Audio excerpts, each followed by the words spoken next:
Okay guys, I'm doing an updated review on this figure.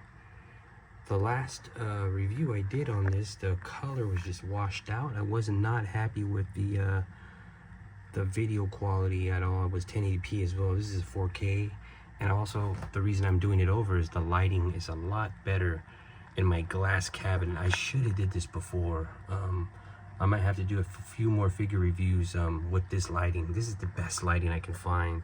And I'm recording in 4K.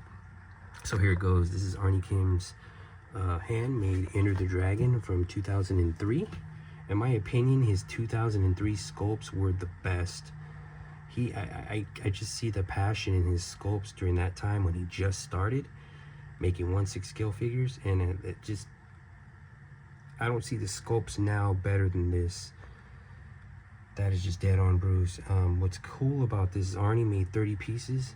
He sculpted the heads out of clay, and then he made a mold to make 30 copies of resin heads and hands to make the figure. He painted all but one of the 30 pieces of this sculpt. He had AdBlue, a little clothing 1/6 scale clothing figure shop in Korea, make the clothing.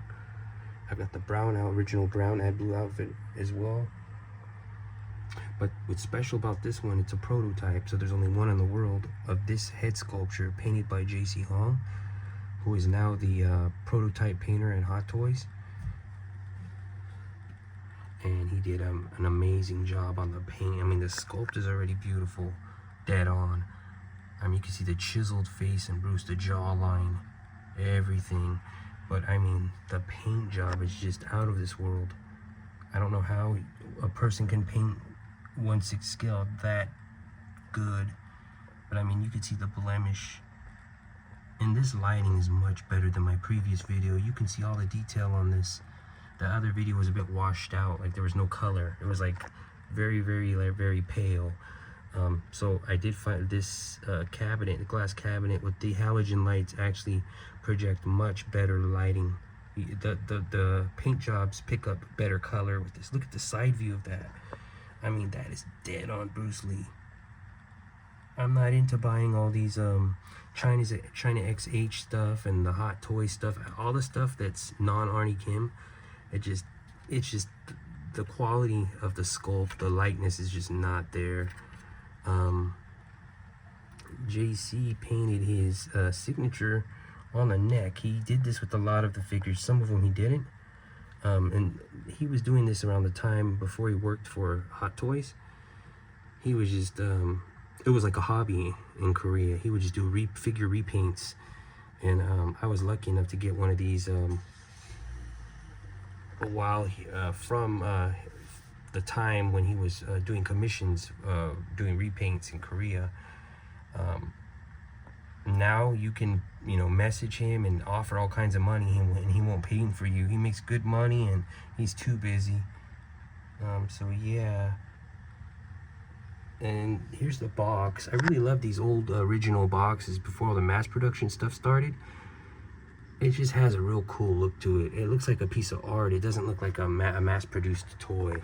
And then there's foam inside there. These were like pieces of foam that he made to put the figures in. I remember back in the day when these were around, and you couldn't even get your hands on them because he would only sell them to Koreans, because he didn't trust foreigners with his artwork, because they can copy it, make copies, and then recast and sell, stealing his artwork, and he doesn't get paid.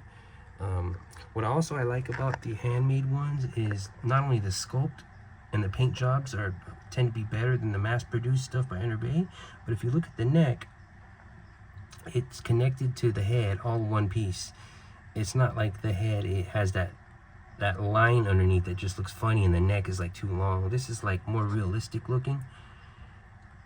And the Enter Bay ones have those eyes that are just like a black dot, and then they're kind of, the Enter Bay ones with the eyeballs that move, they're recessed in back of the head. So if you look closely, the eyeball looks too far back. These are unlike that because they're one solid piece, part of the sculpt. So I really love that too. But yeah, I thought I would do the review over again. And yeah, this is a one-off, one-of-one prototype painted by J.C. Hong and sculpted by Arnie. So yeah, there's my updated review with the better lining and the better resolution. I hope you guys enjoy that. Thanks for watching.